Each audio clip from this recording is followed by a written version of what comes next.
So hi everyone. I think you must be knowing that ChatGPT has released a new version called as GPT-4o mini, which would be the default LLM by now, and hence they have removed the support for GPT 3.5 from yesterday.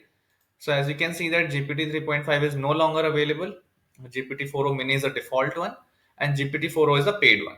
Now I have heard some users saying that GPT-4o mini is not that great, and they wish to use GPT 3.5 again.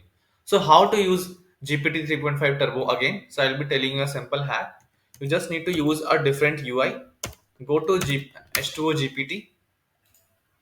Click here. You can add any random credentials here. Not required. Now once you log in, H2O GPT still supports GPT 3.5 and hence can be used from here. The users still feel GPT 3.5 Turbo was great and they are more used to it. So they wish to use GPT 3.5 Turbo. So here you can see that there is an option to use GPT 3.5 Turbo alongside many other LLMs you can use parallelly. So I would suggest you to switch to H2O GPT where GPT 3.5 is still available. What is attention? I'll do a summit.